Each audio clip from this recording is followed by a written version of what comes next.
ఇలా వచ్చి నాన్న పక్కన కూర్చో.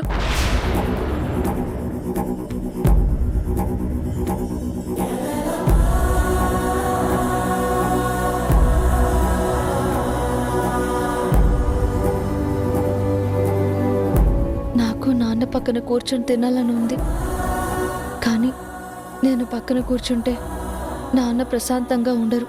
ఆయన్ని తినే సమయంలో కూడా ఇబ్బంది పెట్టడం నాకు అస్సలు ఇష్టం లేదు.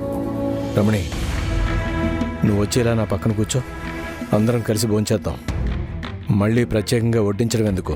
అదేంటి నాన్న, మీ పక్కన అక్కని కూర్చొని భోంచేయమని చెప్తుంటే అమ్మని కూర్చోమంటున్నారు? అమ్మ ఎప్పుడు ఇక్కడే ఉంటుంది కదా, అమ్మ మీతో కలిసి ఎప్పుడైనా భోంచేస్తుంది. కానీ నేను అక్క అత్తారింటికి వెళ్ళిపోతాం. ఎప్పుడో పుట్టింటికి వచ్చిన ఒక్క పూట మీతో కలిసి భోంచేయాలని ఉంటుంది. నన్ను ఎందుకు ఇబ్బంది పెడుతున్నావమ్మా? ఇందులో ఇబ్బందే ఉందిరా. నీకింత వయసొచ్చినా అప్పుడప్పుడు నాతో ముద్దలు కల్పించుకుని తినడం లేదు. ఇది అంతే. నీ బిడ్డకి నీతో పాటు కూర్చుని తినాలని ఉంటుంది. పైగా తన తోడబుట్టింది నువ్వు కలిసి తింటే చూడాలని ఆశపడుతుంది. ఇందులో ఇబ్బంది పెట్టడం ఏముందిరా? నా మనసేంటో, నా ఇబ్బంది ఏంటో అందరికీ తెలిసి కూడా ఇలా మాట్లాడడం కరెక్ట్ కాదమ్మా. మధు, నేను అక్కడ కూర్చుంటాను. అక్క నువ్వు ఆగక్క. నానా, మిమ్మల్ని నాన్న అని పిలిచిన మొదటి ప్రాణం మా అక్క. తనని చూస్తూ ఎంత మురిసిపోయారో మేం కళ్ళారా చూసాం. అంతేకాదు, మీ ఒళ్ళో కూర్చోబెట్టుకొని మొదటిసారి అన్నప్రాసన మీ చేత్తోనే చేయించారు. ఇప్పుడు అదే బిడ్డతో కలిసి భోంచేయననడం ఎంతవరకు న్యాయం నాన్నా? అది ఒకప్పట్లో అమ్మా. ఇప్పుడు కలిసి భోంచేస్తే ముద్ద గొంతు దిగదు. పైగా ప్రతి ముద్ద విషం మింగినట్టు చేదుగా ఉంటుంది.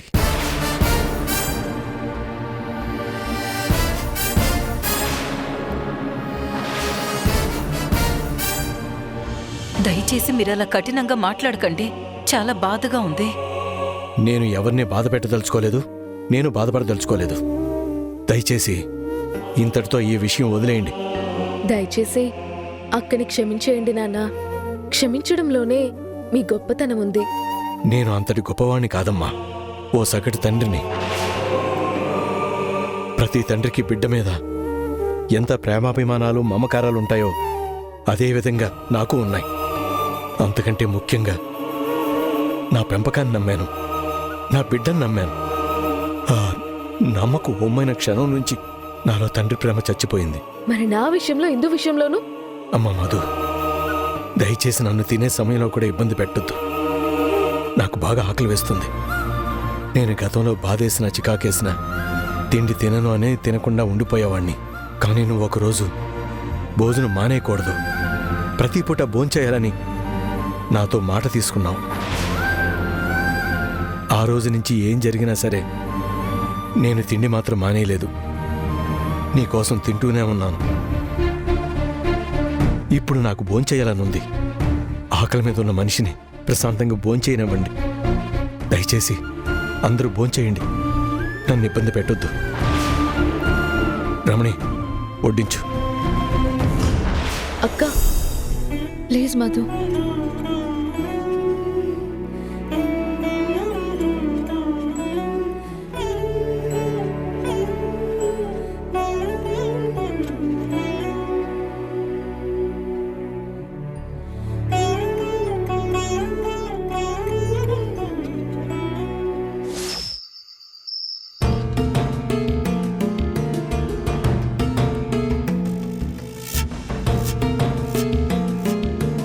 ఏంట్రా తింటున్నాడా వాడు? కాసేపాగి భోంచేస్తానన్నాడు బావా.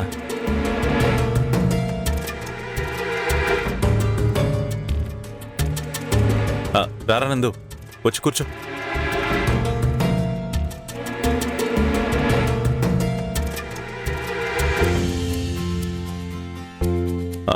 అవునరా, మధు ఏంటి ఈ టైంలో పుట్టింటికి వెళ్ళిందట? ఏం లేదు నాన్న, ఊరికే ఏదో చిన్న పనుందని వెళ్ళింది. అంతే కదా? అమ్మాయితోటి గిల్లి కజ్జాలు గొడవలేం లేవు కదా? భలే వారే నాన్న, మేమెందుకు గొడవ పడతాం? గొడవలేం లేవు.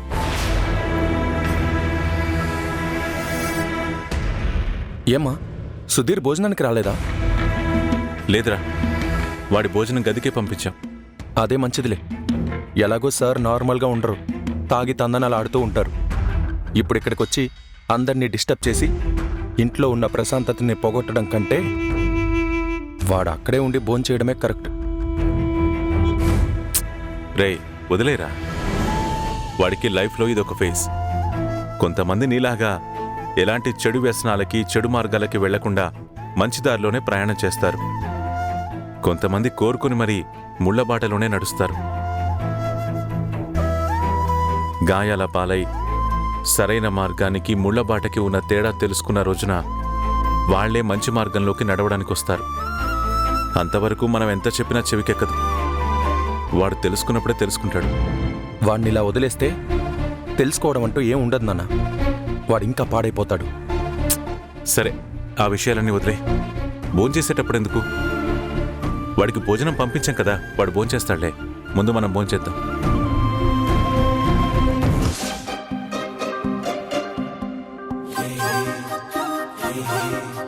ఆయనకి సరిగ్గా ఈ టైంకి భోంచేయడం అలవాటు. భోంచేశారో లేదో.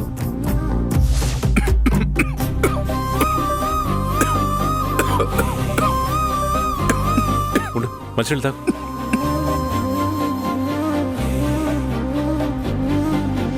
ఇంత గట్టిగా పొలమారిందేంట్రా?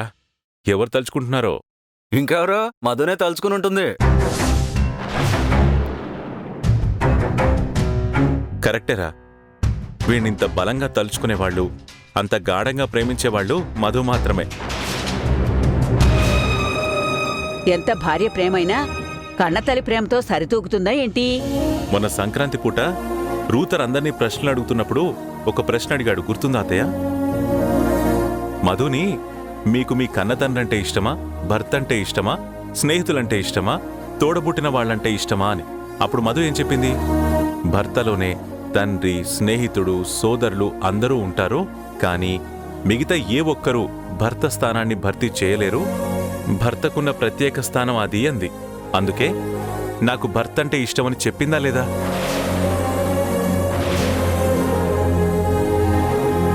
అదేవిధంగా భార్య కూడా ఒక్కోసారి కన్నతల్లవగలదు, ఒక్కోసారి బిడ్డ అవ్వగలదు, ఒక్కొక్కసారి స్నేహితురాలు అవ్వగలదు. నందు విషయంలో మధు కూడా అలాగే. మధు, వాటర్ తాగు. జాగ్రత్త, జాగ్రత్త. వీళ్ళ ఆయన అక్కడ భోంచేస్తూ బాగా తలుచుకున్నట్టున్నారు. మిస్ అవుతున్నాడక్క బావ నిన్ను. చాలే నోర్ము. అదేం లేదు. భోంచేసేటప్పుడు పొలమారకుండా ఉంటుందా ఏంటి? పైకలా అంటావే కానీ మీ ఆయన నిన్ను తలుచుకుంటున్నాడని నీకు తెలుసు. ఆ బుగ్గలు కాస్త ఎరుపెక్కేసాయి చూడప్పుడే. ఎచ్చి ఊరుకో.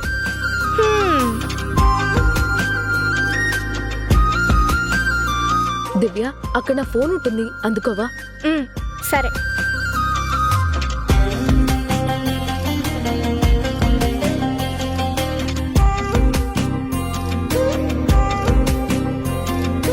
అక్క ఇదిగో. భోంచేశారా?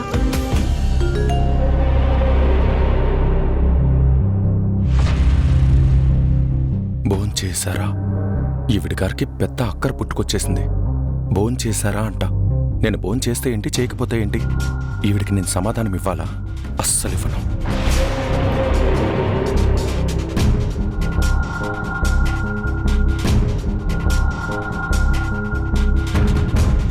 ఈయన ఇంకా అదే మూడ్లో ఉన్నట్టున్నారు.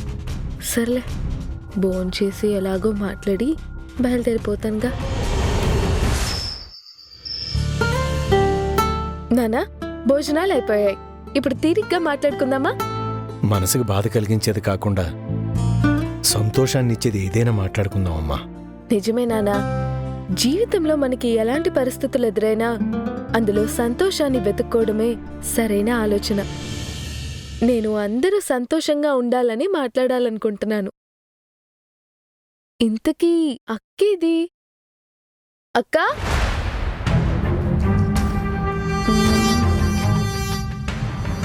అక్కా ఇలారా.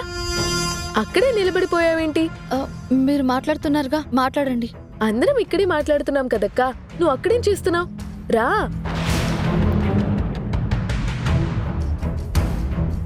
రమ్మంటున్నాను కదా.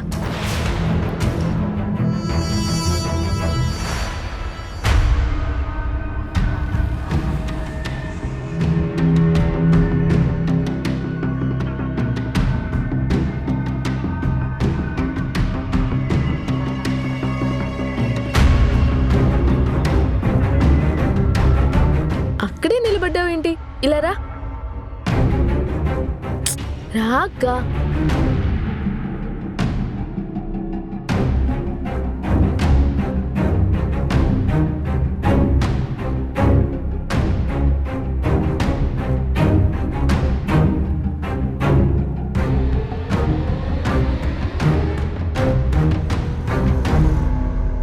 నానా, ఒకసారి అక్కని చూడండి.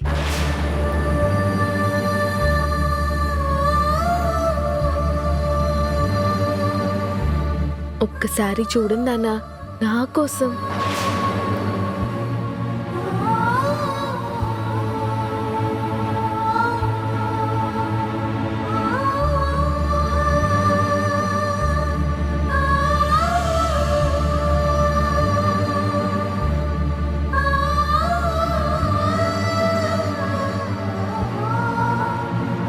అక్క కళ్ళల్లో ఆ భయం, ఆ బెరుకు, ఆ బాధ మీకు కనిపిస్తున్నాయా నాన్నా? నా మనసు పడే బాధ, నా గుండెల్లో వేదన నీకు కనిపించడం లేదా అమ్మా? అవి తెలుస్తున్నాయి నాన్నా. కాకపోతే మీ మనసులో వేదనని గాని, మీ గుండెల్లో బాధని గాని దింపేసుకోవడానికి మీరు ప్రయత్నం చేయడం లేదు. ఇంకా బాధపడుతూ ఆ భారాన్ని మోస్తూ కృంగిపోతున్నారు. అది నాకిష్టం లేదు. నాకెప్పుడు సంతోషంగా ఉండాలని ఉంటుంది. నేను సంతోషంగా ఉండాలంటే మన కుటుంబంలో ప్రతి ఒక్కరూ సంతోషంగా ఉండాలి. అప్పుడే నాకు నిజమైన సంతోషం.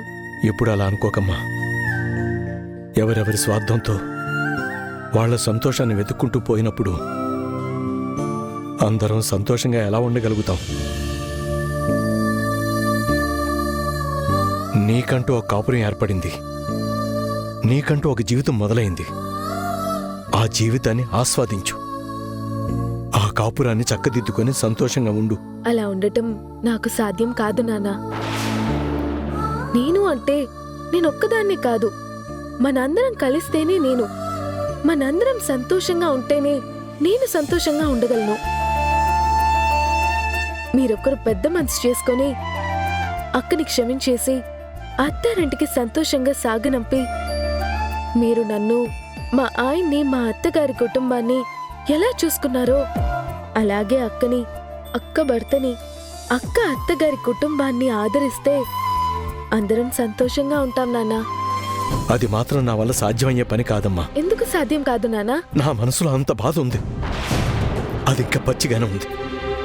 నేను చచ్చేంత వరకు ఆ గాయం మానను పుండిలా చిత్రవద చేస్తూనే ఉంటుంది. నాన్నా, నేనొక్క మాట అడుగుతాను, సమాధానం చెప్తారా? జరిగిపోయిన దాని గురించి మీరు బాధపడుతూ, మిమ్మల్ని మీరు బాధ పెట్టుకుంటూ, మమ్మల్ని అందరినీ బాధ పెట్టడం వల్ల కించిత్ ప్రయోజనం ఉందా? బాధపడ్డం వల్ల జరిగిపోయిన దాన్ని సరిచేసి మీరు తిరిగి రాయగలరా, మార్చగలరా? మన చేతుల్లో ఉన్నదా? ఇప్పుడు గడుస్తున్న కాలం భవిష్యత్తు మాత్రమే నాన్న మన చేతుల్లో ఉన్నది. ఇప్పుడు మనం బాగుండాలన్నా, భవిష్యత్తులో సంతోషంగా ఉండాలన్నా మీరు గతాన్ని తీసి పక్కన పెట్టి జరిగిన తప్పుని సరిదిద్దే అవకాశం ఇవ్వడం ఒక్కటే మార్గం నాన్నా.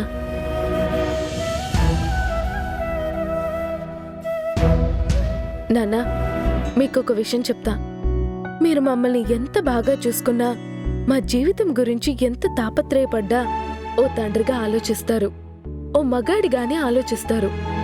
కాని ఆడపిల్ల మనసుని పూర్తిగా అర్థం చేసుకోలేరు నాన్నా. నేను ఆడపిల్ల మనసుని అర్థం చేసుకోలేనా అమ్మా? మీరు మాత్రమే కాదు నాన్నా, చాలా మంది మగాళ్ళు ఆడపిల్ల మనసుని పూర్తిగా అర్థం చేసుకోలేరు. మీరు బిడ్డల మీద ప్రేమతోనే పెంచుతారు, కానీ మేము ఎలా పెరుగుతామో తెలుసా నాన్న? మేం చిన్నప్పుడు నడక నేర్చుకునేటప్పుడు పరిగెడుతూ పడిపోతాం. మా కాలికో చేతికో ఎక్కడో దెబ్బ తగిలి ఏడుస్తామోనని గబక్కున లేవదీసి పడ్డది మేమే అయినా నడుస్తున్న భూమే మమ్మల్ని పడదోసింది అన్నట్టు ఆ భూమిని చేత్తో కొడుతూనో కాల్తో తంతూనో మమ్మల్ని ఊరడించడానికి మేం సరిగ్గానే ఉన్నామని చెప్పడానికి ప్రయత్నిస్తారు.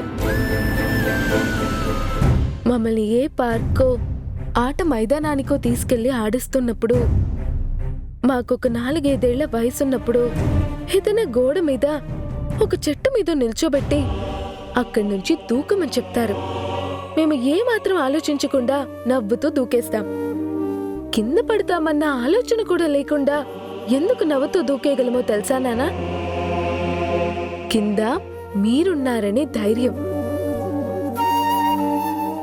మేం పడిపోకుండా మీరు పట్టుకుంటారనే నమ్మకం.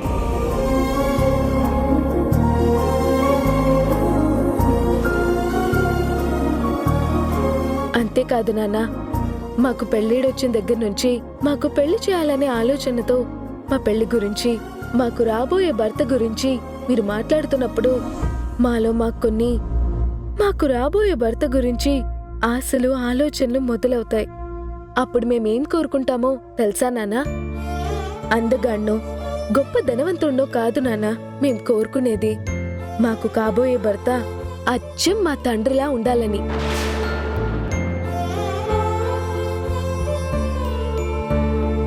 మాకు కాబోయే భర్త తండ్రిలా ఉండాలని ఎందుకు కోరుకుంటామో తెలుసా నాన్న?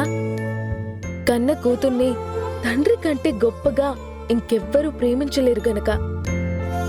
తండ్రి దగ్గర నుంచి మేం పొందుతున్న ఆ ప్రేమని మిస్ అవ్వకూడదు, పెళ్ళైనా కూడా ఆ తండ్రి ప్రేమని భర్తలో పొందాలి అని.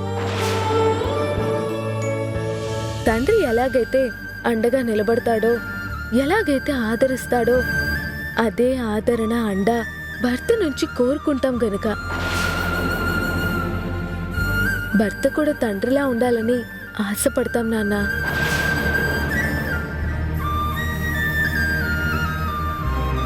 మేం పుట్టిన దగ్గర నుంచి మా జీవితం చివరి దశ వరకు తండ్రి అనే భావోద్వేగం మమ్మల్ని వెంటాడుతూనే ఉంటుంది, మమ్మల్ని నడిపిస్తూనే ఉంటుంది నాన్న. మీరు ఎన్ని రకాలుగా అక్కని బాధ పెట్టినా, క్షమించకపోయినా తను ఎందుకిలా ఓర్పుగా ఎదురుచూస్తుందో తెలుసా? నాన్న ఏదో ఒక రోజు అర్థం చేసుకుంటారు, క్షమిస్తారనే నమ్మకంతో.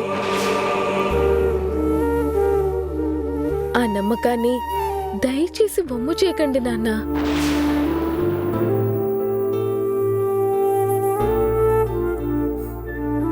రేపు దివ్య జీవితంలో కూడా పొరపాటున ఎదురు దెబ్బలు తిని పడిపోతే నాన్న అక్కని పట్టించుకోనట్టు నన్ను కూడా పట్టించుకోరు అనే అపనమ్మకం దివ్యలో పెంచేయద్దు నాన్న. అక్క చేసిన తప్పుని ఒప్పుకొని మీకోసం ఎదురు చూస్తూ కుమిలిపోతూ ఉంది. అది ప్రశాంతంగా లేదు నాన్న. తన బాధని, కళ్ళల్లో తడిని మీరు చూడాలనుకుంటున్నారా?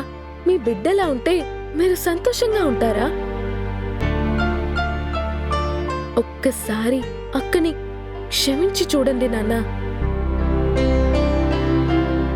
మీ మనసు ఎంత తేలిక పడుతుందో మీకే తెలుస్తుంది.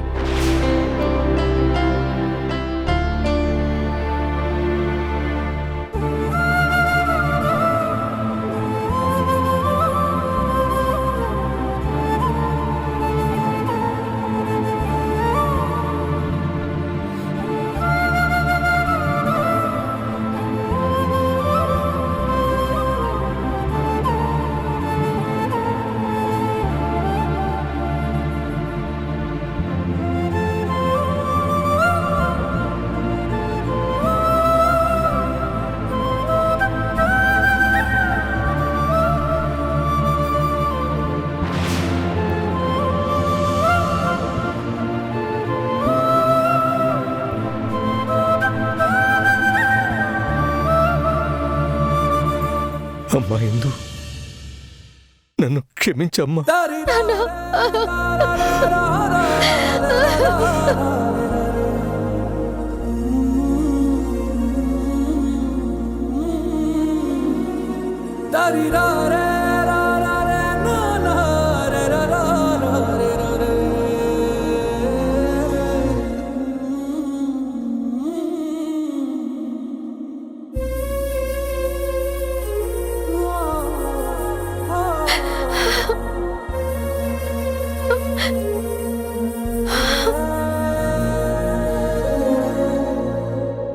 చాలా పెద్ద తప్పు చేశానమ్మా.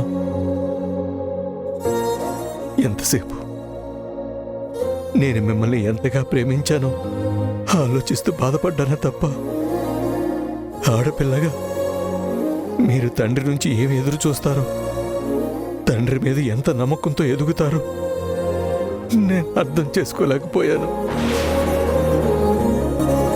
జీవితంలో ఎదురు దెబ్బలు తగిలినప్పుడు కన్న తండ్రి నిలబడాలమ్మా.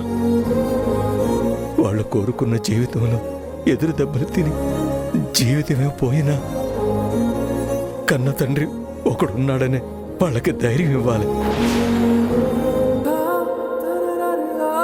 అది నేను ఇప్పుడు అర్థం చేసుకున్నాను. నేను చేసిన తప్పుని నేను మర్చిపోయానమ్మా. నన్ను క్షమించు. లేదు నాన్న, మీరే నన్ను క్షమించాలి.